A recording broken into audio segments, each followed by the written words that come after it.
Okay, we're at the exterior of 4900 East 86th Street in Garfield Heights. As we start the exterior walkthrough, first thing, the home is in really nice shape. There's been some nice repairs, notably some chimney work up here, which includes the addition of a metal liner, which is really important. Some smaller things to note: there really should be a handrail on the front stoop. Anytime there's 4 risers and you count the step into the home. So for safety reasons, liability reasons, you may wish to add that. That would be the recommendation. Come along the side of the house here.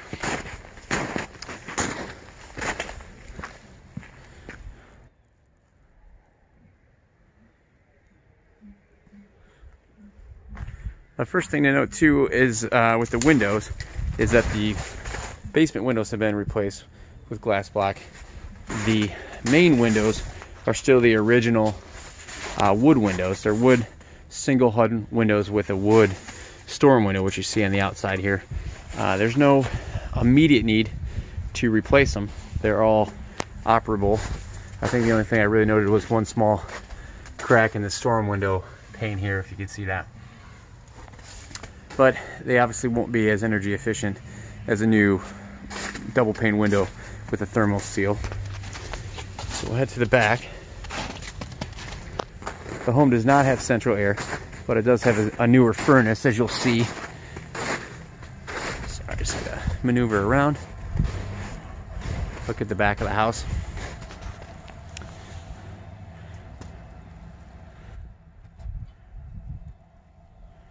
The roof is an older 3-tab shingle, but it's in good shape. You know, I'd estimate it perhaps to be 15 years old. It's hard to be exactly accurate, but the shingles have maintained the majority of their protective granules, which protects them from sunlight, and there's no damage. So just by looking at the roof, I would say it has anywhere from 8 to 10 years of remaining useful life.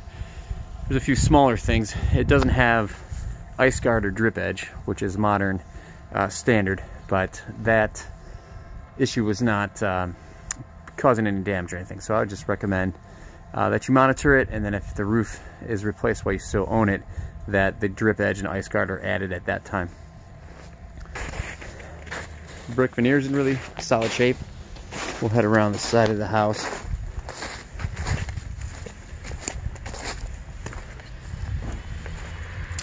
Look at the stoop.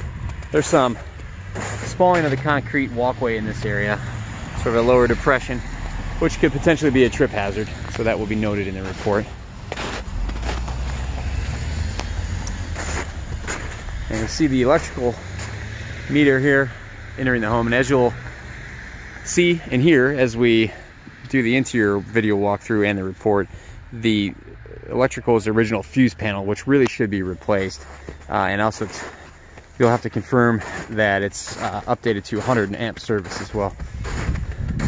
Another shot at the example of the windows here. And that is it. We'll walk down here. The garage is detached at the back of the property. The seller is over here speaking to a neighbor, I believe, so you may hear them talking.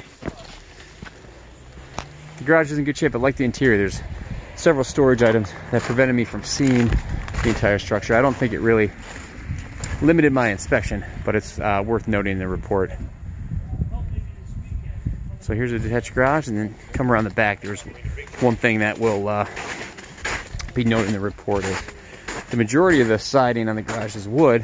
However, there's this vinyl siding back here that's been warped or damaged. I don't know if they had a barbecue grill back here, perhaps, or something along that line, but really you want to replace that because it will allow the wood to be contacted by moisture and things. So really that's it for the exterior. Just another quick shot at the house. I'm going to shut the video off now, and it'll pick up in the basement. Okay, so now we're in the interior of the home. I'm down in the basement where I always start. I just start down here and work my way up. So the first thing you'll notice is the foundation is in really solid shape. It's a block foundation wall. Everything's plumb and level. It's aged really well. Quick look at the home's gas meter. Typical for the age of construction. These are now placed outside, but they're in the basement on homes of this age in this community. Look at the water heater, which is 2010, so that's good. It's in really good shape.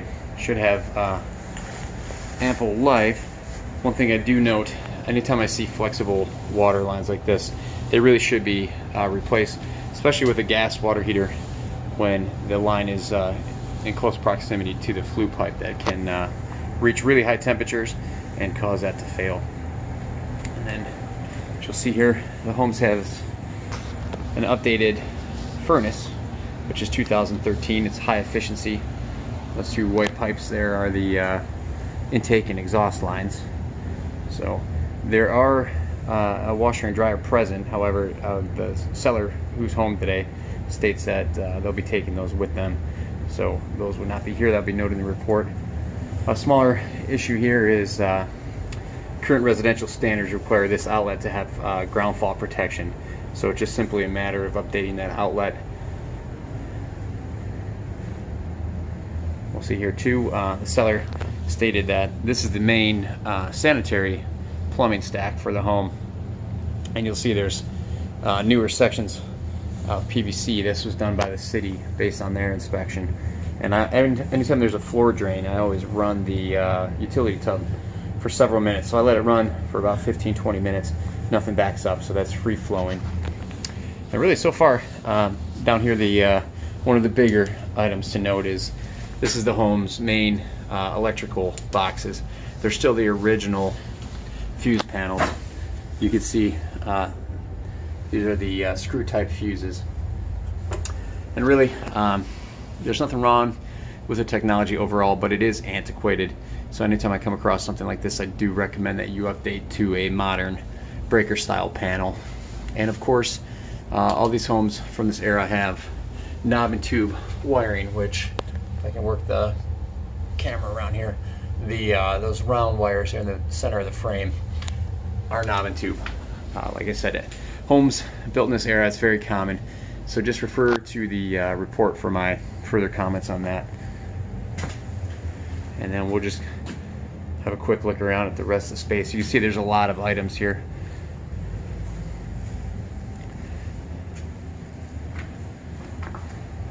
But really this, it appears to be a dry basement. The areas have a lot of snow melt off recently, so if there were issues coming in, it would be noticeable, and I don't see anything. So we'll continue on. Okay, now I'm on the upper level of the home. I'm sort of filming out of order since the seller is home, and I'm just doing my best not to inconvenience them and work around here, but you can see right away that the majority of the attic space has been converted to finished living space with just these access doors to attic cubbies.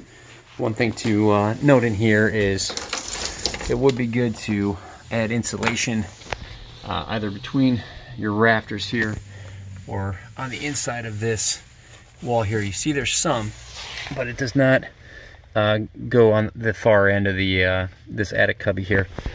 But that would be a good improvement just to help with energy efficiency.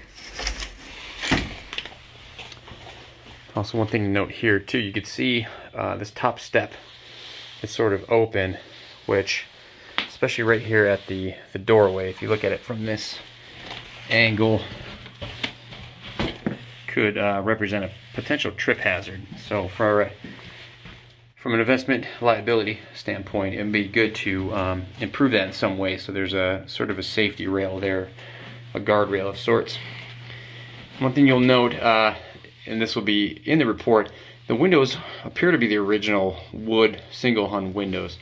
They are in decent shape. They work. There's no damages to them, but they're obviously not going to be as energy efficient as a newer window. As you can see, that's just condensation forming on the storm window, which is also a wooden frame. I'll just quickly pan here. We'll head over this way towards the front of the house. And again, you can kind of see an example of the condensation forming on the inside. This isn't a blown seal like you would have with a thermal seal, so it's not as serious as that, but it just kind of shows that the windows are not as energy efficient as a new one. Alright, so from here I'm going to film the first floor of the home and we'll be on our way. Okay, we're just inside the front door of the home. You'll see that this door here opens to a stairway to the upper level of the home, which I've already filmed. And you'll see there is a number of storage items here, but it didn't really affect my ability to inspect the home. But it will be noted in the report. Come through to the living room.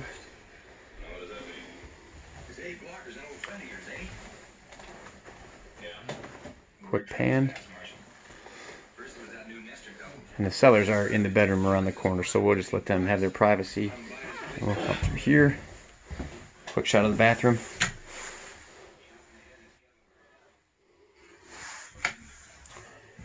A quick look at the second bedroom on this level.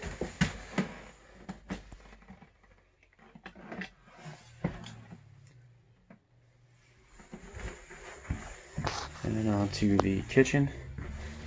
There's a newer stove here. Refrigerator. There's been some recent plumbing work done by the city, the seller noted. And then the exterior door to the rear and side of the lot. And just another quick pan.